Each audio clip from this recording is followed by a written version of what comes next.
像我在这本书里面续写的一样，交易者改变不了自己，就不可能成功。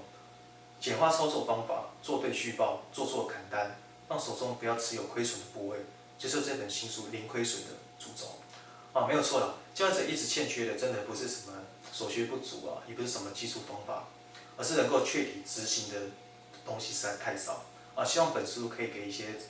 投资操作朋友有些操作上启发。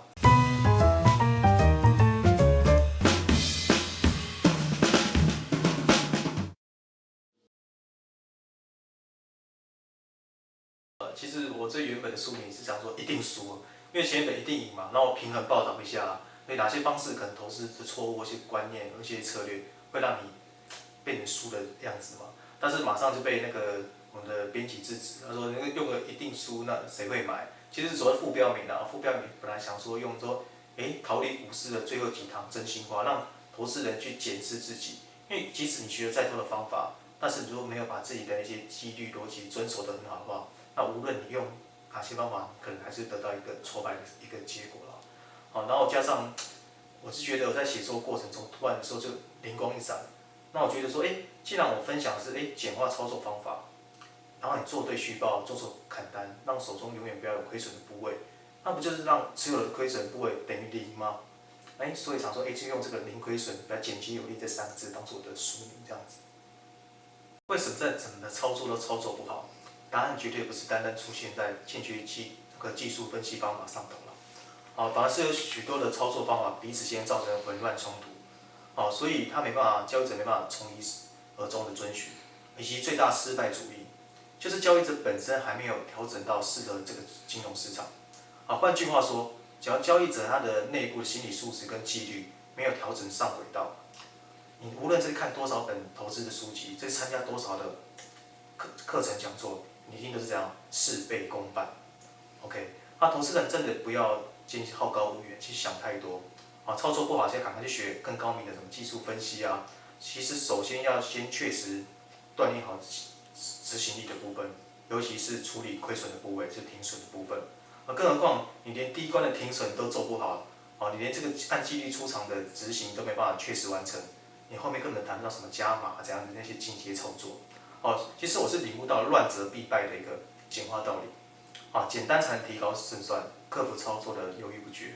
才能避开一些情绪层面的一些负面影响。很简单嘛，就跟红绿灯一样，你看到红灯知道它停止，你看到绿灯只是可以前进嘛，你要听话操作就好。然后在操作的策略，其实你只要简化到变成说，走多的时候，你上涨的过高红 K 你才做多；走空的时候，你下跌的破低黑 K 你就出场了，而不是进场。其他的状况你就是不要去动作。不是进场后爆单，要不然就是维持空手嘛，直到符合进场条件才会去做操作。然后我在书里面有谈到零亏损有3个大原则，第一个就是产生亏损的时候，你在越短时间内赶快丢掉就是了，你不要让亏损部位去影响你的操作，影响你的情绪。第二个是留下一个最根本的一个操作依据，其他都不必要。过高红 K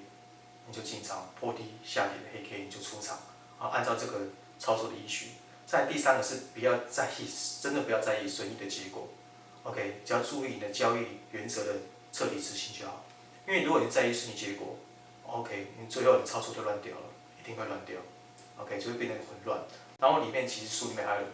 有6点亏损方面的定律。首先第一个，亏损无法避免亏损是交易中必要的部分。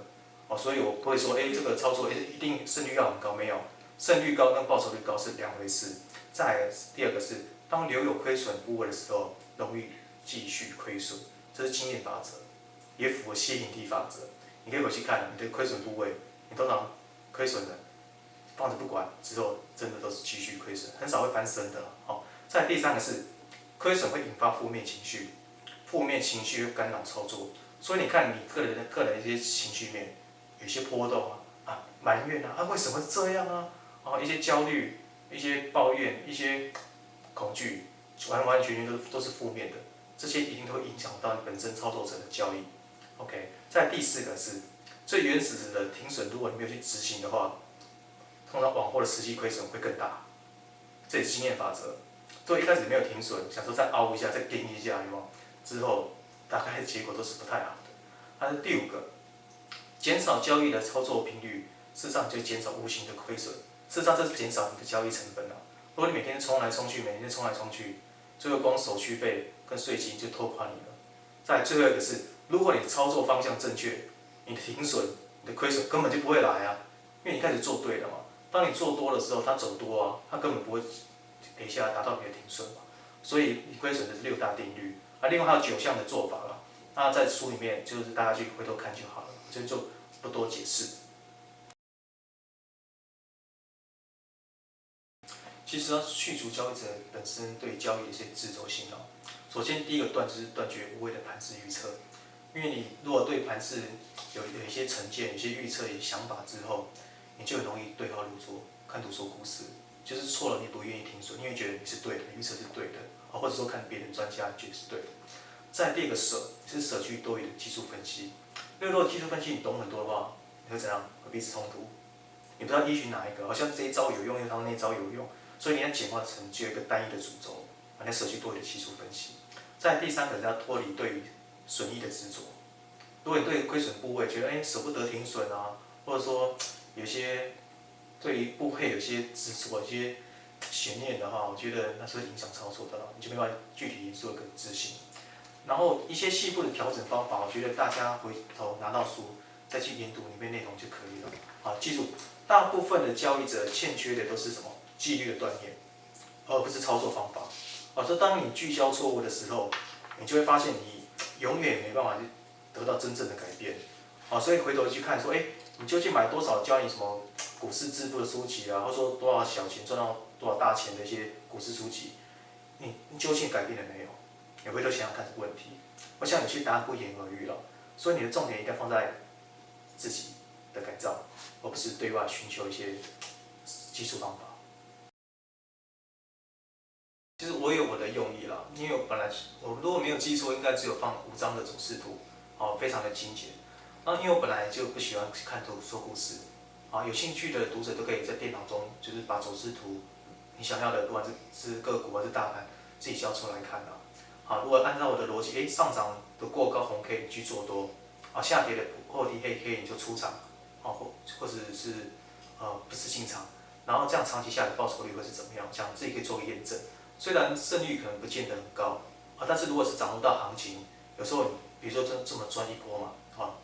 你的累积的报酬率应该会是一个大赚小赔下的一个正报酬为主了。另外我书中也谈到说要简化，既然要舍弃多余的技术分析，那如果我当然是连多余的技术分析走势图我一并舍弃嘛，这才真正落实断舍离。也就是说，跟你讲说要简化，我们拿一大堆走势图来看图说故事，这样就不符合一个简化的一个逻辑了。